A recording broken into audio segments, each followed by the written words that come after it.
For it again. All right, part 2. But yeah, like I was saying, told my dad, like, it's kind of your fault, not him personally, but his generation's fault for not, sharing the tradition, sharing the culture a little bit more. Because you can't look at somebody and be like, you're this and you're that. Okay, what you doing about the problem? Because at the end of the day, you and me are gonna have the same issues because the same people don't like us, supposedly. The same people don't like us. If Brandon walks into a store that's owned by a Chinese man, and I walk into that same store 10 minutes later, the Chinese man still gonna follow both of us around because he think we're trying to steal. So I feel like the purpose of this whole video is just, let's go ahead and let's try to come to a resolve. Let's talk about the issues and let's stop being ignorant to each other. Because at the end of the day, the issue to me begins with both sides just being completely ignorant to each other and not wanting to even like come to a compromise about it. Like, this is a very uncomfortable conversation. Oh, well, once you get past uncomfort comes progress. Right, and I think that's what I was saying earlier about the culture and the propaganda. I think most Africans aren't really empathetic to the way that the American black man or black woman has been trained, so to speak. I know our televisions feed us certain images. Like I was telling my son the other day, I told him, I say, they still use black slave catchers to today, but it's not facing us down no more. It's just they spitting it in our ears. They dancing on TV.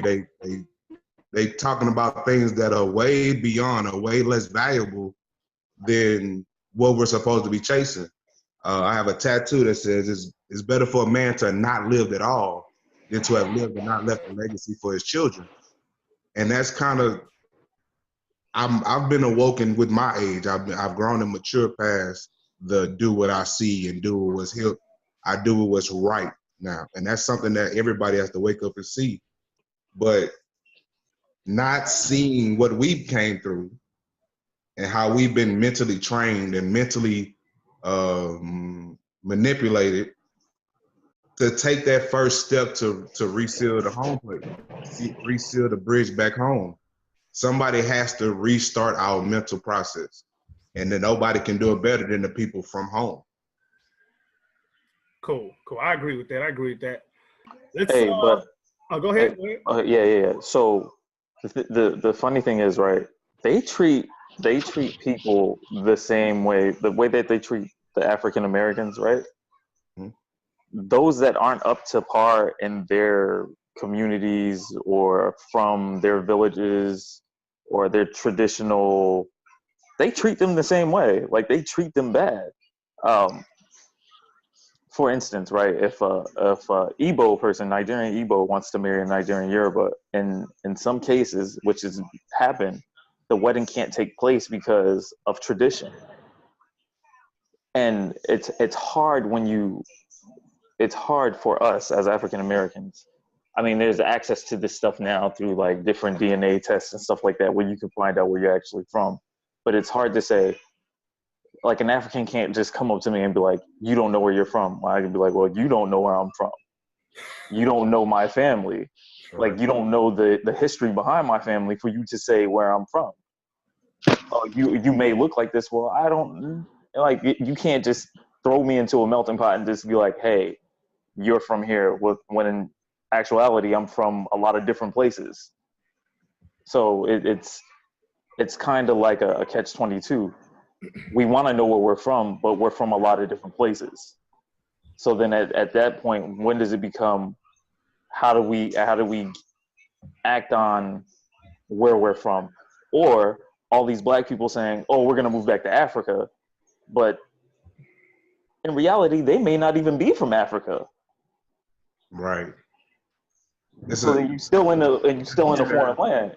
Yeah. So it's just, I mean, I feel like we have more at our hands today than we did back then, where we can actually find out where we're from and go and research. And there's different websites and stuff like that you can find out where you're actually from and learn more. Like Brandon was saying, like, it's just all about education at the end of the day. It's about educating yourself and finding out that's the only way that we'll be able to come together as a people is if we educate ourselves together.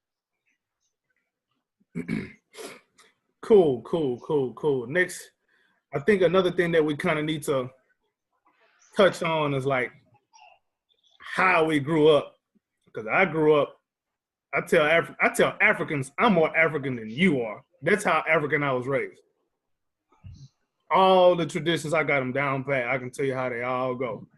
So I want to start with Estelle, talking about how you grew up from when you started to remember coming to America and all that. How did you grow up, Estelle?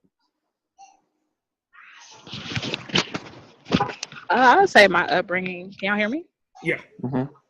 Okay, I would say my upbringing since I came over here was since I was 4.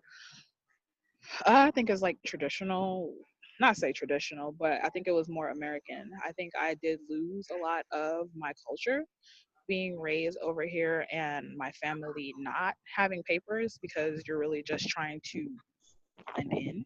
Mm-hmm. So I would say it ended up being more of an African American experience. However, since we do have the accent and I'm just being an immigrant in general, we're more relatable to say African. So like my mom, she got along with them. She did a lot of business with them.